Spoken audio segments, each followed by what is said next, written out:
அனைவருக்கும் வணக்கம். இன்றைய நம்முடைய அட்னைட் பிசிக்ஸ் பை அருண் அப்படிங்கிற சேனலுக்கு உங்களை வரவேற்கிறோம். இன்றைய காணொலியில அதாவது வீடியோவில் நம்ம பார்க்க போறது துகள்களால் ஆன அமைப்பு மற்றும் திண்ம பொருட்களின் இயக்கம். ஆங்கிலத்தில் motion of system of particles and rigid bodies. இதில் என்ன கேள்வி சார் அப்படின்னு சொன்னா ஒரு எம்சிக்யூ வழக்கம் போல சமமான நிலைம திருப்பு திறன் கொண்ட வட்டத்தட்டுகள் இல்லையா? இது ஒரு வட்டத்தட்டு, இது ஒரு வட்டத்தட்டு. முதல்ல இந்த படத்துல மாடியில தனித்தனியாக இருக்கு, இது தனியா இருக்கு, இது தனியா இருக்கு, சரியா? மையம் வழியே வட்டத்தட்டுகளின் தளத்துக்கு செங்குத்தாக செல்லும் அச்சை பற்றி தான் வட்டத்தட்டு. அதனுடைய மையம் வழியாக அதனுடைய தளத்திற்கு தான் தளம் இல்லையா, அதற்கு செங்குத்தாக போகக்கூடிய ஒரு அச்சு. அந்த அச்சை பொறுத்து இந்த தட்டு ஒமேகா1 அப்படிங்கிற கோண திசைவேகத்தோடும், இந்த தட்டு ஒமேகா2 என்ற கோண திசைவேகத்தோடும் சுழல்கிறது. என்னோட வாசிக்கலாம். சமமான நிலைம திருப்பு திறன் கொண்ட வட்டத்தட்டுகள் மையம் வழியே வட்டத்தட்டுகளின் தளத்திற்கு செங்குத்தாக செல்லும் அச்சை பற்றி ஒமேகா1 மற்றும் ஒமேகா2 என்ற கோண திசைவேகங்களுடன் சுழல்கின்றன. சரியா? இது தனியா சுற்றுது, இது தனியா சுற்றுது. அப்புறம் என்ன பண்ணோம்? இவ்விரு வட்டத்தட்டுகளின் அச்சுகளை ஒன்றிணைக்குமாறு அவை ஒன்றுடன் ஒன்று பொருத்தப்படுகின்றன. சரியா? இப்ப படத்துல கடிக்கிற மாதிரி இது ரெண்டையும் ஒரே அச்சுக்கு கொண்டு சேர்த்து. எனில் இந்நிகழ்வின் போது ஆற்றல் இழப்பிற்கான கோவை. ஏன்னா இப்படி ஒன்னோட கூட ஒண்ணு பொருத்தும் பொழுது இது ரெண்டுக்கும் சேர்த்து ஒரே மாதிரி, அதாவது ஒரே எண்ணுள்ள ஒரு ஒமேகா வேல்யூ நமக்கு கிடைக்கும். ஒமேகா1 ஒமேகா2 தனித்தனியா இருக்கு இல்லையா, இதனுடைய தொகுபயன் மாதிரி ஒண்ணு நமக்கு கிடைக்கும். அது என்னன்னு நம்ம கண்டுபிடிக்க வேண்டியது இருக்காது, பார்க்கலாம். ஆனா கேட்டிருக்கிறது ஆற்றல் இந்நிகழ்வின் போது ஆற்றல் இழப்பிற்கான கொள்கை. என்னன்னு சொன்னா 4 ஆப்ஷன் கொடுத்திருக்காங்க, 4 தெரிவு. 1/4 × I × ஒமேகா1 மைனஸ் ஒமேகா2.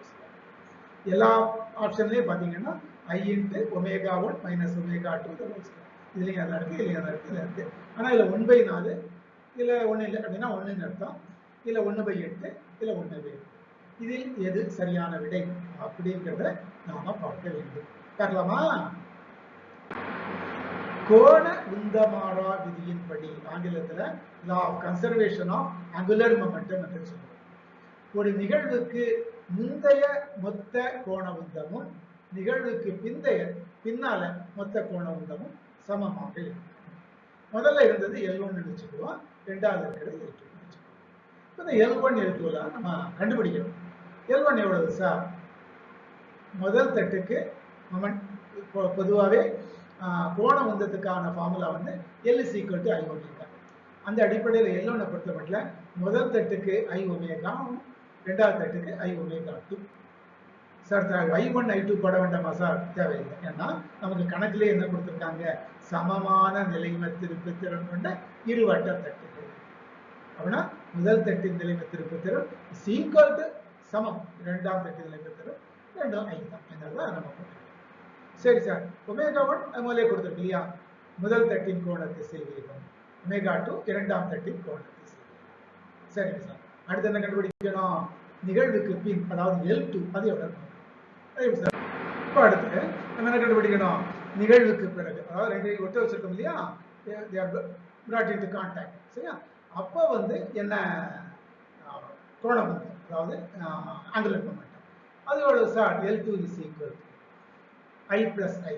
அப்போ அதாவது ரெண்டு மொத்த நிலைம திருப்பு திறன், ரெண்டு டிஸ்கரேட்டர்கள் சேர்ந்து I + I. அப்புறம் ஒமேகா நம்ம முதல்ல சொல்லியிருந்தோம், ரெண்டையும் ஒட்ட வச்ச பிறகு, ரெண்டு டிஸ்கும் ஒன்னோட ஒன்று இணைக்கப்பட்ட பிறகு எப்படி இருக்கும்?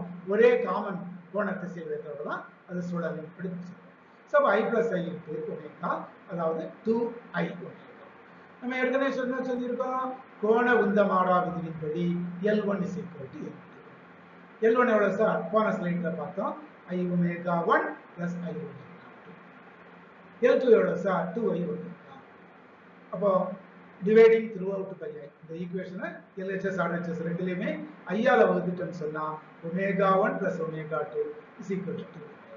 அப்படிதானே? Omega one + omega two.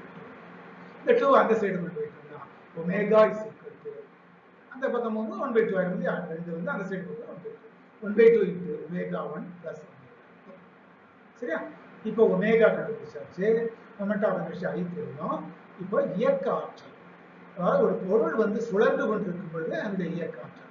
நார்மலா இயக்க ஆற்றலுக்கு நம்ம K is equal to half mv square அப்படி போடுவோம் இல்லையா? இங்க வந்து half I omega square இல்லையா? ஸோ தொடக்க இயக்க ஆற்றல் வந்து K is equal to முதல் தட்டுக்கு half I omega 1 square, அதாவது 1/2 I omega 1 square. இரண்டாவது தட்டுக்கு 1/2 I omega 2 square. ரெண்டுக்குமே I தான் மொமெண்ட் ஆஃப் இனர்ஷியா. நிலைமத்தை எடுத்துட்டா நமக்கு முதல்ல சொல்லியாச்சு கணக்கில். இறுதி இயக்க ஆற்றல் KF மொமெண்ட், அது நிலைமத்திற்கு திறன் எவ்வளவு? half into 1/2 into I omega square. I எவ்வளவு? Moment of inertia. அது எவ்வளவு? ரெண்டு தட்டும் சேர்ந்ததுனால ஒன்னுக்கும் I 2I. So 2I into omega square. So that is இந்த ரெண்டையும் அடிச்சுட்டா I omega square. அப்போ இந்த ஒமேகாவின் மதிப்பை இங்க நம்ம என்ன செய்யலாம்? சப்ஸ்டிட்யூட் பண்ணலாம். சப்ஸ்டிட்யூட் பண்ணா என்ன வரும்? KF is equal to, அதாவது I into omega square எவ்வளவு சார்? ஒமேகா எவ்வளவு? omega 1 plus omega 2 into 1/2. அப்போ 1/2 into omega 1 plus omega 2. ரெண்டுக்குமே ஸ்கொயர், ஒமேகா மொத்தமா ஸ்கொயர். நம்ம மறந்துடக்கூடாது. So that is KF is equal. இந்த 2 ஸ்கொயர் பண்ணணும் இல்லையா? அப்போ 4. அப்போ I/4 into omega 1 plus omega 2. இப்போ ஆற்றல் இழப்பு அப்படிங்கிறது என்ன சார்? தொடக்க இயக்க ஆற்றல் மைனஸ் இறுதி இயக்க ஆற்றல், அதாவது KI minus KF. ஓகேயா? அடுத்து ஆற்றல் இழப்பு is equal to KI minus KF. KIக்கு பதிலாக 1/2 I omega 1 square plus 1/2 I omega 2 square minus KF. அது எவ்வளவு சார் பார்த்தோம்? I/4 into omega 1 plus omega 2 plus இப்போ ஆற்றல் இழப்பு is equal to, திரும்பவும் அதே தான் எழுதலாம். 1/2 I omega 1 square எழுதியாச்சு, plus 1/2 I omega 2 square அதுவும் எழுதியாச்சு, minus I/4 into, இது என்ன sir? A plus B the whole square, A square plus B square plus 2AB, அதாவது omega 1 square plus omega 2 square plus 2 omega 1. அதாவது ஆற்றல் இழப்பு is equal to, அதே தான் திரும்ப எழுதும். அதே 1/2 I omega 1 square plus 1/2 I omega 2 square. இந்த மைனஸ் I/4 இல்லையா? இதை உள்ள கொண்டு போய் ஒவ்வொரு டேமுக்கும் உள்ள கொண்டு போகும்போது இந்த பிளஸ் எல்லாம் மைனஸ் ஆயிடும். அப்படிதானே? Minus I/4 omega 1 square minus I/4 omega 2 square minus I/4 omega 2 square minus I/4 omega 2 square minus I/4 2 omega 1 2 omega 1 omega 2. சரியா?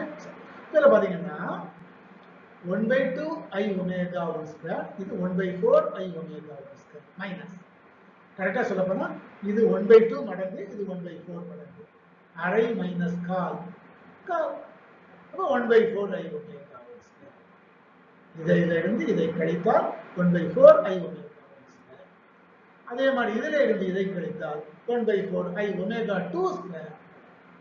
இது ஏற்கனவே இருக்கிறது அப்படி எழுதுகிறோம். 2I omega 1 omega 1. இப்போ பார்த்தீங்கன்னா I/4 I/4 I/4. இந்த I/4 எல்லாம் காமன் எடுத்துக்கலாம். இப்போ ஆற்றல் இழப்பு is equal to I/4 common எடுத்துக்கலாம். வேற என்ன சார் இருக்கு? omega 1 square தெரியாச்சு, omega 2 square தெரியாச்சு, minus 2 omega 1 omega 2 minus 2 omega 1. அதையும் எழுதலாம். ஆக மொத்தத்தில் ஆற்றல் இழப்பு என்பது I/4 into omega 1 square plus omega 2 square minus 2 omega 1 omega 2. நமக்கு கொடுக்கப்பட்ட 4 தெரிவுகளில் முதல் தெரிவு option 1 is the right answer. Answer A. Answer A is the right answer. Okay? So இது வரைக்கும் நம்ம இந்த சாப்டர், இந்த பாடத்துல நம்ம 7 கேள்விகள் வந்து பார்த்திருக்கிறோம். அடுத்த காணொளியில, அடுத்த வீடியோவில் வேறு ஒரு பாடத்திலிருந்து கேள்விகள் பார்க்க தொடங்குவோம். தேவைப்பட்டால் இதே பாடத்துல மேலும் சில கேள்விகள் பின்னாடி வந்து நம்ம பார்க்கலாம். அதுவரைக்கும் அனைவருக்கும் நன்றி, வணக்கம்.